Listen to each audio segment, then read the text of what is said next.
আমরা দীর্ঘদিন থেকে সবাই ভুক্তভুগতেছি, বিশেষ করে আমাদের আত্মীয় স্বজন বা পাড়া প্রতিবেশী যে কোনো একজন মাধ্যমে দিয়ে আমরা কিন্তু ইটালিতে কাগজগুলো জমা দিছি। তো ইটালিতে কাগজ জমাতে আমাদের অপরাধ হয় না, আমরা অপরাধ আমি আমাদের ভাগ্য, আর ভাগ্য ভালো বলে হয়তো আমরা মোহাম্মদ সাল্লাল্লাহু আলাইহি ওয়াসাল্লামের উম্মতে জন্মগ্রহণ করতে পারতেছি, সেটার জন্য আমরা শুকরিয়া আদায় করি।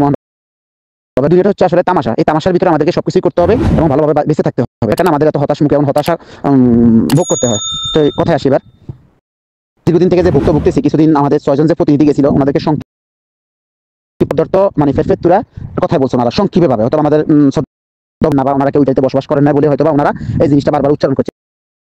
কারোই ছিল না, আমাদের বুঝারও ভুল ছিল না, আমি মনে বুঝারও ভুলের কিছু না। তো আমরা সবাই জানি না যে সুই কি, যারা এটাতে থাকে তারা হয়তো অনেকেই জানে বা অনেকেই জানে না। তো ঠিক প্রত্যেকের মালিক দিয়ে যেই আইডি দিয়ে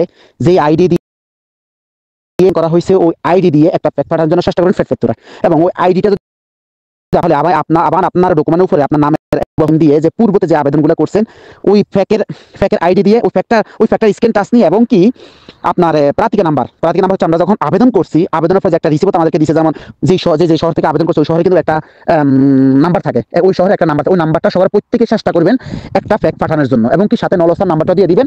মালিক দিলে তোরা বুঝতে পারবে যে কে আবেদনটা করছে, কে ফ্যাক্টটা পাঠাইছে, এবং কি এই ফ্যাক্টটা পাঠানোর পর কিন্তু একটা রিসিপ্টও বের হয়। যেমন যখন আমরা বুথ থেকে টাকাটা উঠাতাম আমাদেরকে একটা রিসিপ্ট দেওয়া হয়, জাস্ট অবিকল এই সিস্টেমে একটা রিসিপ্ট দেওয়া হয়। তো অতীতে আসলে অনেকে ফেরফেতুর আশেপাশে যাইতে পারতো না বা ফোন দিলে তারা রিসিভ করতো না, এখন কিন্তু তারা এভেলেবেল, কিন্তু অনেকেরই কিন্তু এগুলো অ্যান্সার দিচ্ছে, যাদেরকে বিষয় তাদেরকে বলে দেয়, যাদেরকে দেবে না তাদেরকে কিন্তু তারা সরাসরি বলে দেয়। অতএব আমরা অপেক্ষা না করে আমরা আমাদের মাধ্যমকে বলে সবাই প্রত্যেকে চেষ্টা করবেন একটা অন্তত একটা ফ্যাক্ট পাঠানোর জন্য চেষ্টা করবেন। আর এই ফ্যাক্টটা কিন্তু বলবেন যে 2 জায়গায় পাঠানোর জন্য, একটা হলো ফেরফেতুরে পাঠাবে, একটা কস্তুরায় পাঠাবে। কারণ কস্তুরের সাথে এবং ফেরফেতুরের সাথে কমিউনিকেশনটা কিন্তু ওনাদের কিন্তু অ্যাডজাস্ট করে দিতে হবে, যাতে এখানে অ্যাকসেপ্ট না করলে ওখানে অ্যাকসেপ্ট করবে, ওখানে অ্যাকসেপ্ট না করলে এখানে অ্যাকসেপ্ট করবে, দুই জায়গায় যখন অ্যাকসেপ্ট করবে তখন তারা কিন্তু 2 জায়গায় কিন্তু একসাথে দেখবে, তাহলে আপনার রেজাল্ট খুব ভালোভাবে আসবে। সুতরাং আমি আমার অভিজ্ঞতা থেকে কথাগুলো বলতেছি, কথাটা বলতেছি, আমাকে কেউ বলবেন না দয়া করে। যদি ভালো লাগে আপনি আপনার মাধ্যমকে সুন্দর করে বলবেন যে ফেরফেতুরা এবং কস্তুরা উভয় পক্ষে 2 জায়গায় যাতে ফ্যাক্টটা পাঠায়, এবং ফ্যাক্ট পাঠানোর একটা রিসিপ্ট দেবে। যদিও আপনার এবং ফ্যাক্টটা যখন ফাটাবে, আমি আবারও বলতেছি ফ্যাক্টটা যখন ফাটাবে কিন্তু আপনার প্রার্থীর নাম্বারটা কিন্তু থাকতে হবে। ওই যে আপনি যখন যে রুম শহরে দিয়ে আবেদন করছেন, নাপুলি শহরে নিয়ে একটা আবেদন করছেন, ওই যে নাপুলি ফর যে 10টা যে কোড নাম্বার থাকে ওই কোড নাম্বারগুলো দিবেন, এবং কি আপনার নলস্তা নাম্বারটাও দিবেন। দেওয়ার ফলে দেখবেন আপনাকে খুব দ্রুত তার একটা রেজাল্ট দিয়ে দিবেন। নিয়ম হলো কি, আপনি যখন একটা ফ্যাক্ট পাঠাবেন আপনার 1 সপ্তাহের ভিতরে একটা রেজাল্ট দেওয়া, নিম্নে 15 দিন। যদি আপনি 15 দিনের ভিতরে আপনার রেজাল্ট যদি নাও দেয়, আপনি আপনার লয়ার ধরে শুনে আমাদেরকে সাবান ফ্যাক্ট পাঠালে আপনার এগুলো অ্যান্সার দিয়ে তারা প্রস্তুত থাকবে।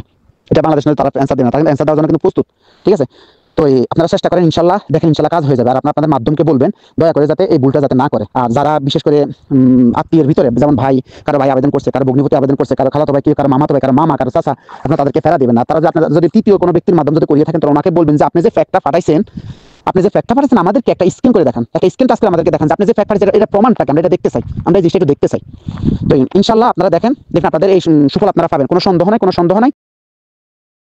হচ্ছে আপনার মাধ্যমকে বলবেন সবার মাধ্যমকে যাতে বলে দেয়, বা আপনি যদি পারেন একটা ভয়েস করে দিবেন, বলবেন যে 2 জায়গায় যাতে ফ্যাক্টটা পাঠায়, একটা হচ্ছে কস্তুরায় আর একটা হচ্ছে ফেরফেতুরায়।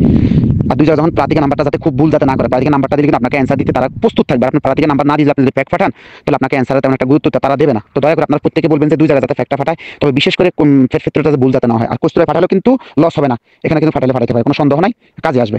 আশা করি বুঝতে পারছেন। ধন্যবাদ, আসসালামু আলাইকুম।